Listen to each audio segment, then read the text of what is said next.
Саламатсызбы. Бүгүнкү видеобузда сизге ремонт кылып жаткан болсоңуз, проемдорду кантип өлчөш жана өзүңүзгө туура келе турган эшикти туурасына тандооду үйрөтөбүз. Биринчи учурда албетте бул эшиктерди ченеми. Эшиктерди ченеште өзүңүз дагы колдонсоңуз болот. Ал үчүн обязательно метрди алып туруп, силерге ошол кандай өлчөнүштү көрсөтөбүз. Келиңиздер жакыныраак. Бул элестетиңиздер үйдүн дубалы. Дубалда даяр шубак боло турган болсо, обязательно шубакта ошо шпаклевка болушун эсебине алып чыгарасыздар. Өлчөнгөндөн кийин метрди алып, өдөстөн өлчөйсүздөр, жана ортосундан өлчөйсүздөр и жана түбүнөн өлчөнөт. Өлчөнгөндө бар размерди алып аласыздар. Андан сырткары полду бийиктигинен өлчөбүз. Бийиктиги боло турган болсо, перемичкеден алабыз. Бул маанилүү жери ушул полдо стяжка эмес, обязательно ламинаттын үстүндөн же болсо кафель боло турган болсо, кафелдин үстүнөн эсептелинет. Себеби неровный пол боло турган болсо, туура эмес размер чыгып калат.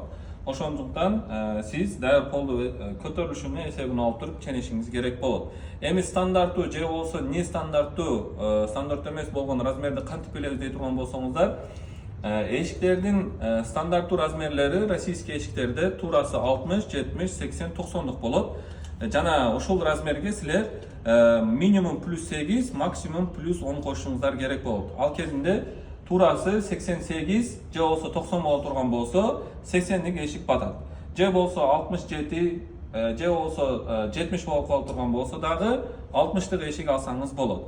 Ал кезинде 67де же болсо 87де доборду оригинал вариантын коюшуңузду сунуштап калабыз. Себеби өзүнө жараша 1 сантиметрлик болот. Жана андан сырткары ламинаттар дагы бар. ДСП ламинаттар, алардын талшынасы кең болгон эсебинен 88дерге батпай калат, же болсо 87дерге батпай калат.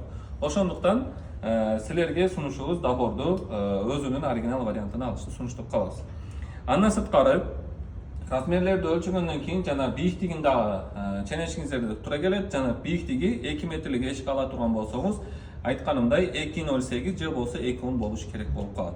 Нестандартный размерлерибиз 2.20 жана 2.30 болот. Бул готовый складской базабызда болот. Жана ошол 2.20лык варианттарга 2.28 же болсо 2.30 болуш керек размериңиздер. Же болсо 2.30 эшик ала турган болсоңуз, 2.38 минималиси, бийиктиги 2.40 максимальный болуш керек болуп калат. Урматтуу мекендештер, дагы андан сырткары бир нерсеге маани беришиңизди сурап калам. Көбүнчө ушул ошибка көп учурда болуп калат ремонт кезинде.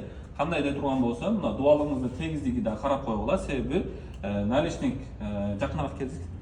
Наличник жаппай калат. Дубалыңыз кыйшык болуп турган болсо, ошондой мындай шел болуп калышы мүмкүнчүлүгү бар.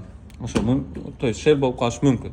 Ошондуктан дубалыңыздын тегиздиги жакшы боло турган болсо, тегиз боло турган болсо, без телескоп наличник кое турган болсоңуз дагы тегиз болуп кала берет. Телескопический наличник койсоңуз, 0,5 сантиметр, 1 сантиметрге чейин кыйшык боло турган дубалды жаап кетип калышы мүмкүн. Дагы сизге биздин сунуштарыбыз же болсо замерди профессионал биздин жетекчилерибиз бара турган болсо, биздин номерлерге кайрыгыла, жана биздин менеджерлерибиз силерге замерщиктерди сунушташат жана барышат, ченеп туруп силерге үйүңүздүн ремонтунан келип чыгып туура келе турган эшиктерди жана түстөрүнү сунуштап калышат. Чоң рахмат.